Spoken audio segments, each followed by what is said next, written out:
అందుకని అడుగుతున్నాను మిమ్మల్ని సలహా. ప్లీజ్ తెలుగులో కామెంట్ పెట్టరా, నాకు అస్సలు ఇంగ్లీష్ రాదు. నీకు జాబ్ లాంటివి ఏమి దుర్గా ఒకసారా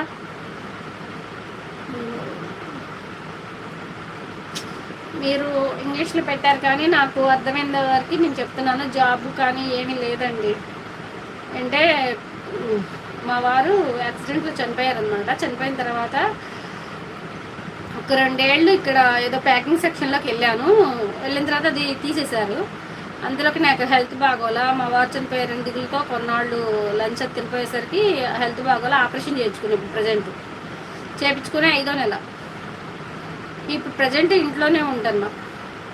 ఇక పిల్లలిద్దరిని నేనే చూసుకుంటున్నాను. కొంచెం ఇబ్బందిగానే ఉంటుంది. ఇంట్లో ఖాళీగా ఉంటున్నానని ఆపరేషన్ చేయించుకున్నానని వీడియోస్ తీస్తున్నా ఖాళీగా ఉన్నానని.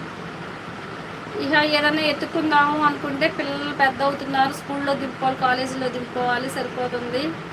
హౌస్ వైఫ్ లాగా అలవాటు అయిపోయింది కదా మొదటి నుంచి, అది ఇబ్బంది.